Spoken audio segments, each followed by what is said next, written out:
In an ornate working room inside Buckingham Palace, King Charles sat facing a medical file stamped top secret. There were no cameras. There were no official notes. Only a handful of senior advisors and a conclusion that froze the air. The document confirmed that the king was no longer fully capable of carrying out the duties of rule in the coming period. This decision was not announced, but it became the starting point of a chain of events without precedent in the history of the British monarchy. Just a few weeks later, the public noticed an unusual absence. Queen Camilla vanished from all official engagements. There were no ceremonies. There were no detailed statements. There were no reassuring images. What was offered was only a brief explanation, health reasons. But inside the palace, the story was far more complicated. Sources close to the matter said the decision was carried out so quickly that there was almost no room for reaction or negotiation. 2 weeks earlier, King Charles appeared on national television. His voice sounded tired. His eyes avoided the camera. The king confirmed that stripping Camilla of all titles and privileges was necessary to ensure the stability of the monarchy. However, shortly afterward, leaked information began to spread. This was not a decision driven by illness. This was the result of a plot discovered too late and no longer possible to conceal. Within 24 hours, more than 1 million comments appeared across social media. Most of the public condemned Camilla as a traitor, someone who gambled too far to protect her position. But there were also voices arguing that she was merely the loser in a harsh and ruthless power struggle. So, what do you think? Camilla acted out of fear of losing status, or because of a darker ambition? Leave a comment with number 1 if you believe this was an unforgivable betrayal, or number 2 if you believe she was only protecting herself. We will uncover the truth together right now. But everything did not begin with that televised statement. To understand what truly happened, we must turn back the clock 1 month earlier, to the moment when a royal security officer accidentally discovered something that could overturn the throne itself. It all began on a morning that seemed entirely ordinary inside Buckingham Palace. The security team's shift followed familiar procedures. There were no official events. There were no scheduled guests. It was simply an internal working day, when everything should have been controlled down to the smallest detail. Marcus, a long-serving security officer, was assigned to conduct a routine security inspection of King Charles' private working area. This was standard procedure. But that day, the moment he entered the room, Marcus noticed something unusual. On the king's desk lay a file that had not been sealed. This violated every royal security protocol. Sensitive documents were always locked in a private safe or placed inside sealed envelopes with official markings. The presence of a medical file left openly on the desk was almost impossible. Marcus was not permitted to read the contents, but the bold title on the first page was enough to send a chill through him.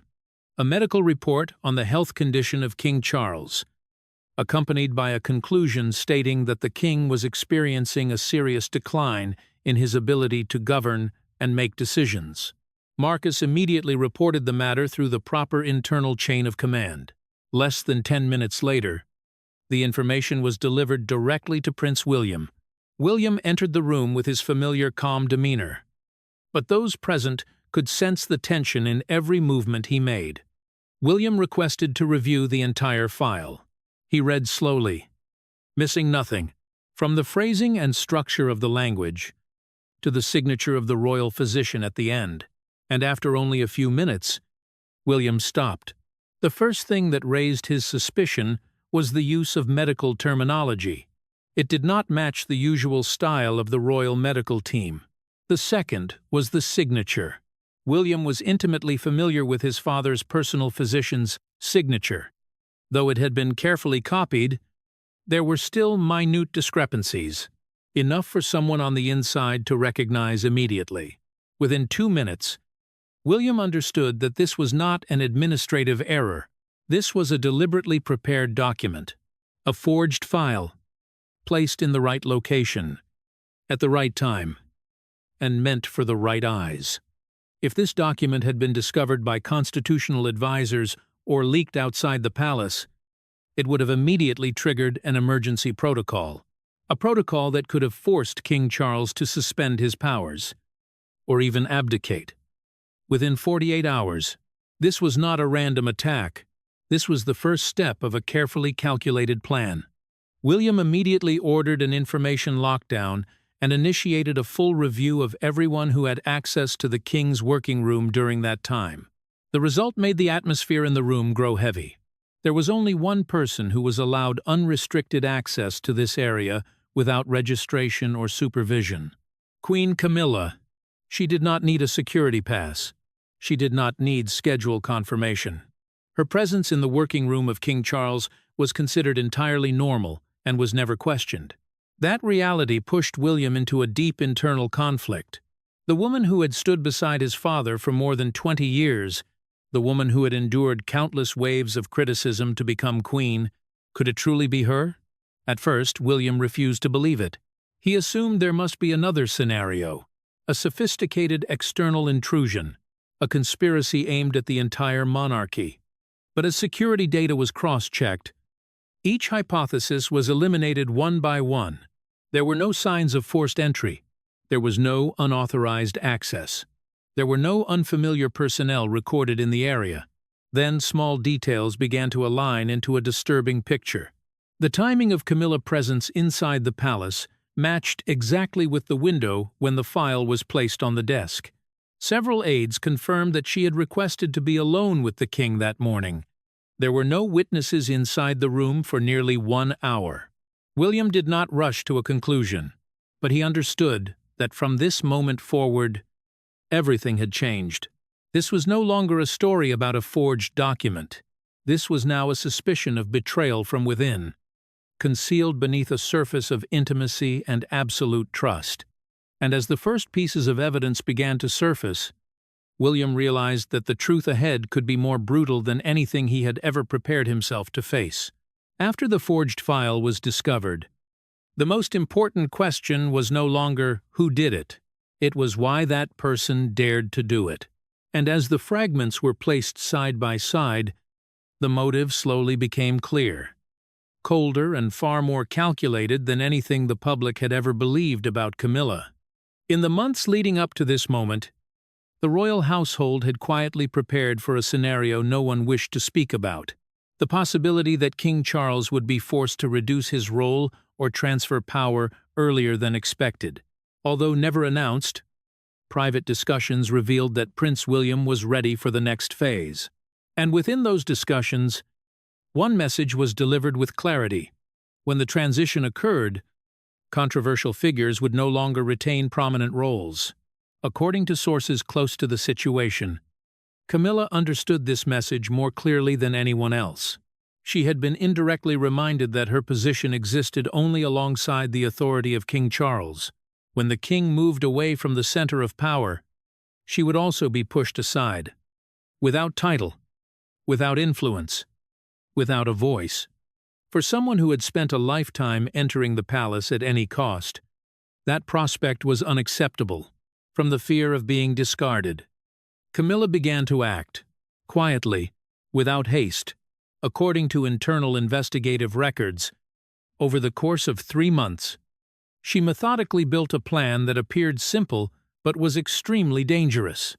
To create a health narrative about King Charles severe enough to trigger emergency procedures, yet vague enough to prevent immediate traceability. Camilla did not act alone. Communication records show that she contacted Dr. Harris, a former auxiliary medical team member, and Victor, a security employee with access to document storage systems. In total, more than 15 discrete exchanges took place during this period. No call lasted long. No message contained direct language, but when assembled, they formed a clear sequence of intentional actions. Dr. Harris was tasked with reviewing older health reports, identifying phrases that could be interpreted negatively. Victor was instructed to access signature samples and standard file formatting used in royal medical reports. Everything was executed in small steps. so that, if exposed, each individual could deny responsibility. What truly shocked internal investigators was not the level of sophistication, but the cold calculation behind Camilla, assessment of consequences. Placing the forged file on the working desk of King Charles was not merely an attempt to deceive the system, it was also a direct psychological strike against the king himself, a way to plant doubt about his own capacity, and about how those around him perceived his condition. This cannot be described as an act of protecting a husband. Protection never begins by destroying the dignity and health of the person one claims to love. This was extreme self-interest, a willingness to sacrifice the image of King Charles, even to push him toward the risk of being forced from the throne, simply to preserve personal position. Camilla understood very clearly that if the forged file were accepted, power would temporarily shift to the advisory council, and in that period of chaos, she could appear as a stabilizing figure, a loyal wife standing beside a weakened king, an image strong enough to delay her removal from the center of power. But this plan did not stop with a single document. Alongside the forgery, rumors began to appear in a systematic way. Anonymous sources spoke of the king's declining memory. Articles hinted that he was no longer strong enough to maintain a demanding schedule. Each rumor was small, but when released in quick succession, they formed a troubling picture in the public eye. William realized this too late. When the forged file was discovered, the rumor machine had already begun to turn, and although the main plot was blocked, its echoes continued to spread. The credibility of King Charles was damaged, trust within the royal family fractured, and relationships among its members entered the coldest phase seen in decades. But the most frightening element was a question with no answer.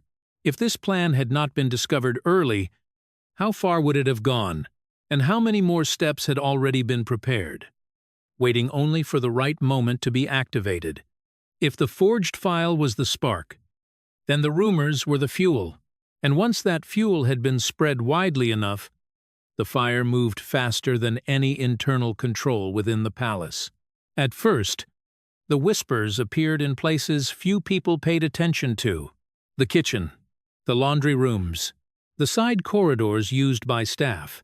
One question was repeated again and again in a half-joking tone. Was the king's health still stable lately? No one reached a conclusion, but everyone heard it.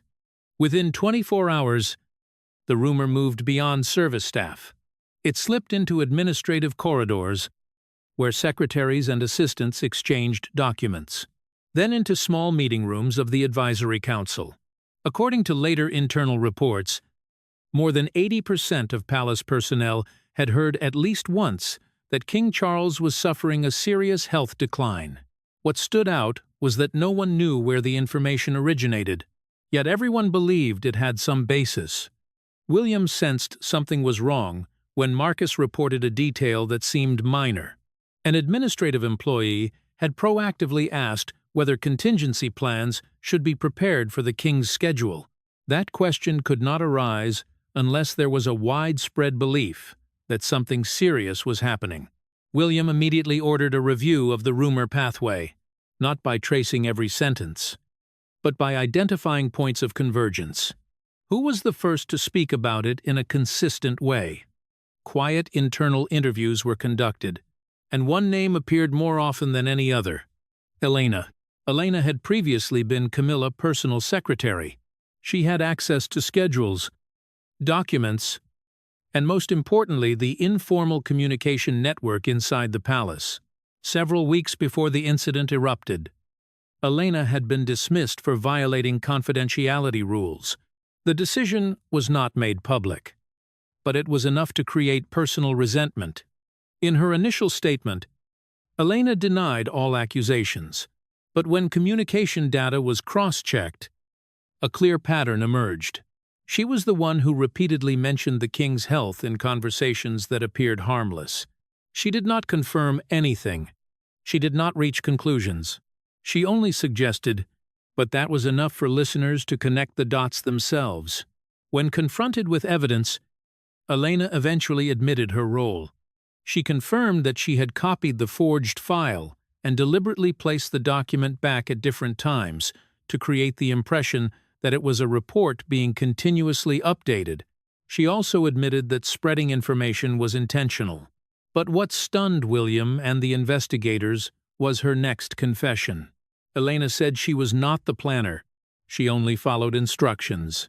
Each step had specific guidance: what to emphasize, when to plant information, who to approach. Everything had been arranged in advance. And the person giving those instructions was none other than Camilla. Elena described herself as a pawn, a tool that could be discarded at any moment.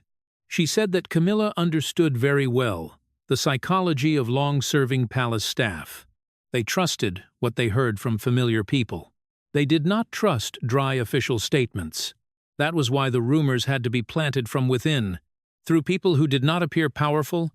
William understood that this was the most dangerous weapon of the entire plan. Not the forged file, not the false signature, but the feeling that everyone had already heard about it. When something is repeated often enough, it no longer needs evidence to exist. Advisors warned that even if the forged file were completely discredited, the rumors had already left their mark. Confidence in the king's clarity of mind had been eroded. Silent questions had formed in the minds of council members. And once doubt is planted, it is extremely difficult to erase. William ordered the investigation to expand. Not stopping with Elena, he wanted to know how many more links existed in this network, how many people had knowingly or unknowingly become messengers, and most importantly, how many layers of protection Camilla had prepared for herself. As evidence continued to be collected, one truth became clear. Camilla was not simply reacting in panic. She had calculated the scenario of being discovered. Every participant could be sacrificed to protect the one standing at the very top. By this point, William no longer doubted the nature of the conspiracy, but another question began to haunt him. If Camilla was cold-blooded enough to use rumors as an invisible weapon, was she truly the final mastermind? Or was there a deeper layer, where real power was hiding and waiting for the right moment to reveal itself? As the intermediary links were gradually exposed, William understood that he could not stop at Elena's confession. Rumors could be spread by many people, but decisive evidence always lay with those who directly created the tools. In this case, that meant Dr. Harris and the security officer Victor. Dr. Harris disappeared from London just 2 days after Elena was questioned. This was immediately reported to royal security. Harris had not requested leave. He left no itinerary. His official passport remained on file within internal records. But border data showed that a person matching his appearance and biometric profile had left the United Kingdom using different documents. William ordered expanded surveillance on everyone who had been in contact with Harris during the previous 3 months. Security cameras around Victor's private residence were reviewed again, and from there, a critical detail emerged. Victor was recorded having a secret meeting at an underground parking facility on the outskirts of London. The meeting took place at night. There was no direct exchange in areas covered by cameras, but footage showed Victor carrying a medium-sized suitcase, which he handed to another man. An interception order was issued immediately. Victor was stopped just minutes after leaving the parking area. Inside the suitcase, security forces found a forged passport under a different name. £50,000 in cash divided into multiple small bundles, and a USB data storage device, carefully wrapped in an anti-interference pouch. Victor did not resist, but his composure quickly collapsed once he was taken in for questioning. At first, he claimed the money was personal savings and the USB contained private materials. However, when technical specialists extracted the data, the atmosphere in the interrogation room immediately grew heavy.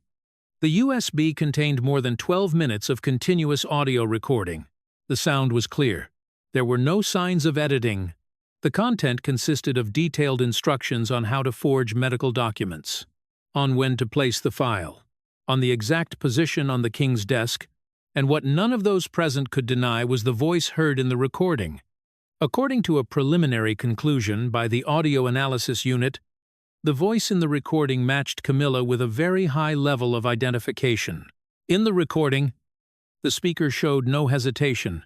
The instructions were delivered decisively. Make it look completely authentic. Place it on the desk before the inspection. This is for the stability of the monarchy. There was no coded language. There were no hidden meanings. Everything was spoken as part of a plan that had been carefully considered and whose consequences had been accepted. Victor, when made to listen to the recording again, finally broke down. He admitted that he was merely carrying out instructions.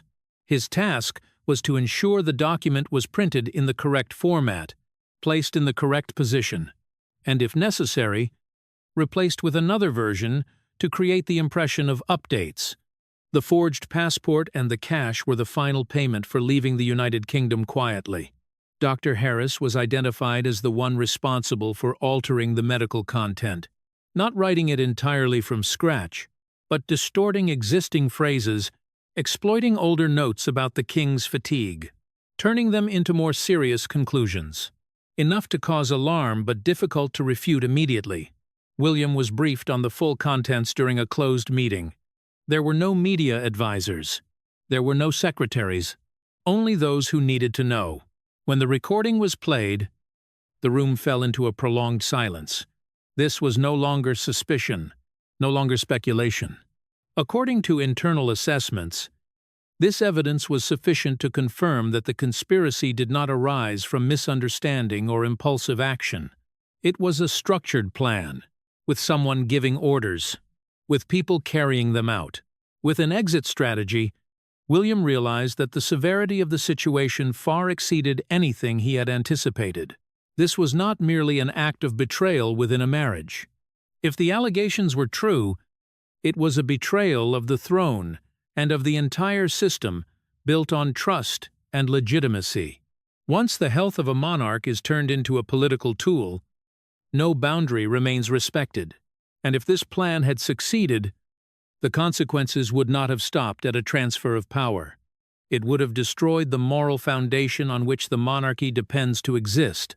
William understood that from this moment on, he had no choice but to continue, not out of personal resentment, but out of duty, to his father, to the institution, and to the truth.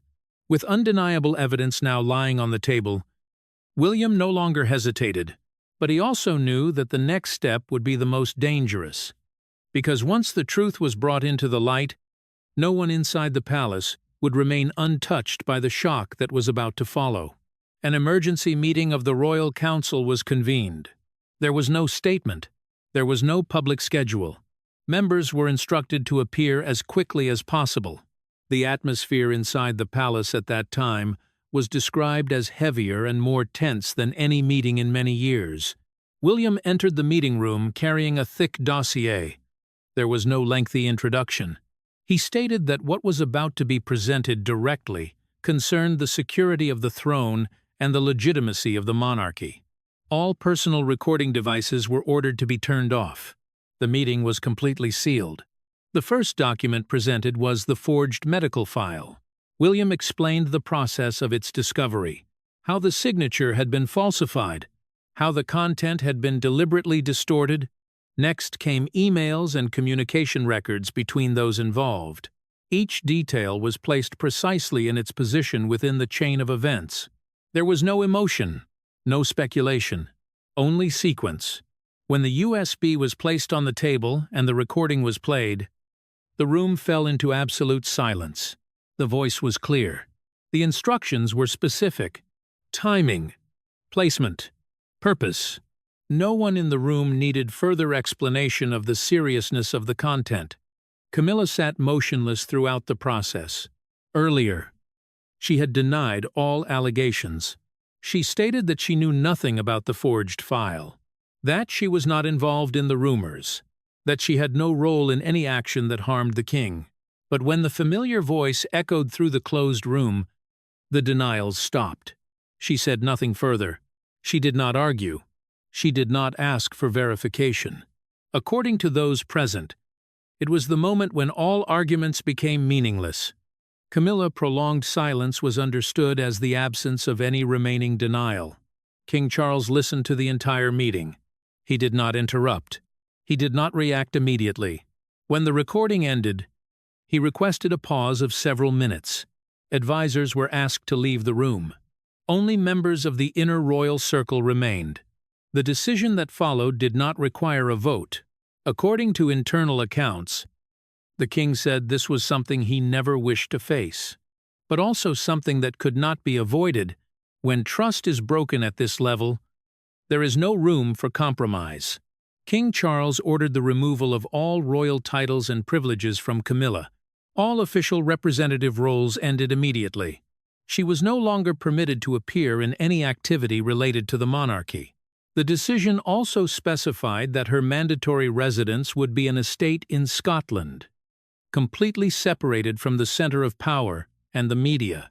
The entire process took place in a meeting lasting less than 45 minutes.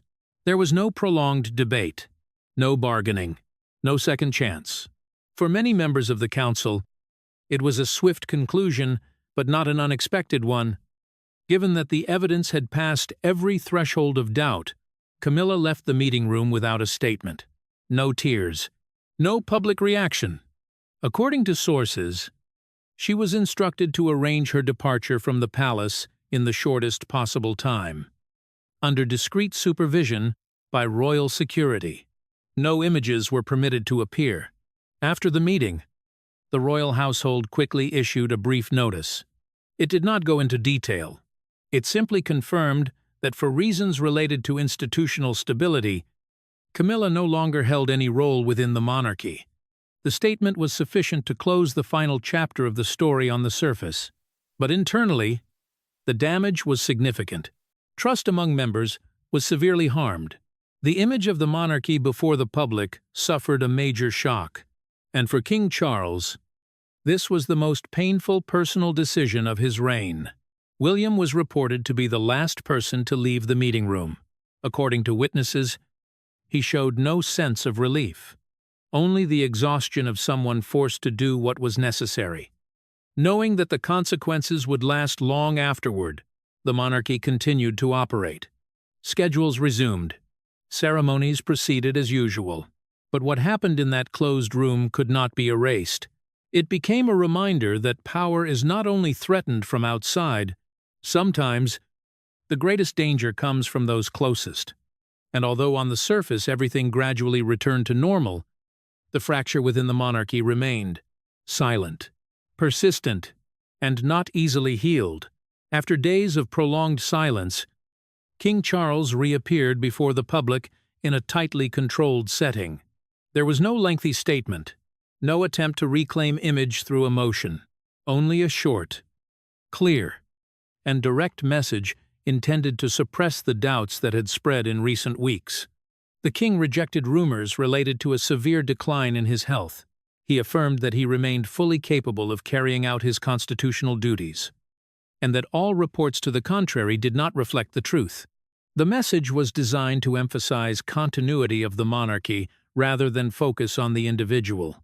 According to advisors, this was a necessary choice to stabilize public confidence after a rare period of upheaval. However, behind that reassuring message lay an unavoidable truth. The monarchy had endured a shock from within, and the price was not only damage to its image, but a rupture of trust among those who once stood very close to one another. In subsequent internal meetings, Camilla was no longer mentioned as an individual, but as a lesson. According to internal assessments, the alleged actions reflected a clear choice: self-interest instead of loyalty, personal benefit instead of institutional stability. That was how many members of the royal family described the consequences of the case, a stain that could hardly be completely erased from a history built on trust and legitimacy. There was no public effort to protect Camilla's image, no media campaign, no additional explanation. This silence was understood as a full stop. According to sources, the decision not to argue further was intended to avoid prolonging the crisis and to minimize damage to the institution. The greatest impact was not in public reaction, But within the palace itself, security procedures were reviewed from the beginning. Access was tightened. Relationships once based on personal trust were replaced by rigid principles. According to a veteran advisor, the royal family realized that in the modern world, intimacy cannot stand above institutional security. William played a central role during this restructuring phase, not as a future heir, but as someone forced to repair what had been broken. Private meetings were held with each group of staff. There were no grand speeches, only listening, explaining, and gradually restoring a sense of safety in an environment that had been breached. For King Charles, the consequences were deeply personal. According to close sources, he had to confront a sense of betrayal not only as a monarch, but as a husband, though never stated publicly. This wound directly affected how he approached later decisions. More cautious, less trusting, and more reliant on structures rather than individuals. The public, after an initial phase of outrage, gradually shifted into fatigue. Interest declined as no new details were revealed. But according to observers, that did not mean the story was forgotten. It became a reference point. Whenever the royal family spoke about responsibility, ethics, or service, the name Camilla was mentioned as a silent warning. The greatest lesson from this case was not about who was right or wrong, but about how vulnerable a long-standing institution can be when trust is misplaced. Rumors, if planted at the right time and in the right way, can become weapons. And when that weapon is combined with internal access, the consequences can spiral beyond control. The royal family entered a quiet period of reconstruction. No slogans, no grand déclarations, only small changes, unfolding day by day, rebuilding trust, step by step, with extreme caution. When King Charles concluded his return speech, he did not mention Camilla, but the absence of that name spoke volumes. Some mistakes do not need to be repeated to become lessons. They exist like scars, reminding that even in the most ancient palaces, loyalty remains an irreplaceable foundation. And once that foundation is broken, no title is sufficient to conceal the consequences. It all began with a detail that seemed harmless. A dossier placed neatly on the king's desk. No one expected that very file to become the spark for a chain of upheavals that shook the core of the British royal family. From a carefully disguised, forged document, the truth was gradually uncovered, revealing a deliberate conspiracy. Nurtured by personal ambition and cold calculation, the internal investigation did not unfold loudly. It progressed in silence, step by step, based on data, testimonies, and undeniable evidence. As the pieces were assembled, the picture became increasingly clear. The person behind the manipulation had not only betrayed the king's trust, but trampled on the core principles the monarchy had upheld for generations. This was no longer the story of a failed marriage. It was a matter of responsibility, honor, and loyalty to the throne. Camilla chose to protect her personal position at any cost. She accepted the spreading of rumors, the erosion of internal trust, and the pushing of the entire institution toward crisis simply to retain her status. In doing so, she betrayed not only a husband carrying a national responsibility, but also the role she herself had been given. That truth, once exposed, shocked the public, not because of the sophistication of the scheme, but because it came from someone who should have embodied stability. The royal family was forced to act, not to punish an individual, but to protect the institution. The decision was made swiftly, decisively, and without room for sentiment. Titles were stripped, privileges revoked, the door to power closed in silence. That was the price of betrayal, and also a clear message to the entire royal apparatus that no one stands above the rules, regardless of position. After the storm, King Charles reappeared before the public, directly rejecting all rumors about his health and affirming the transparency of the monarchy. But the damage could not disappear after a single statement. Internal trust had been fractured. Relationships had to be rebuilt day by day. Through discipline, caution, and stricter standards than ever before. This story leaves a costly lesson. In the most heavily guarded palaces, the greatest danger does not always come from outside. It can come from those closest, who understand the system best, and know exactly where to strike to cause harm. Power, when not restrained by ethics and responsibility, always carries the potential to destroy the very place that created it. Now, the monarchy still stands. The throne remains protected. But since this upheaval, no step within the palace can be taken lightly again. Every decision must be scrutinized more carefully. Every trust must be verified. And history will remember that some stains cannot be erased, only used as warnings for generations to come. And you? How do you see Camilla after all this truth?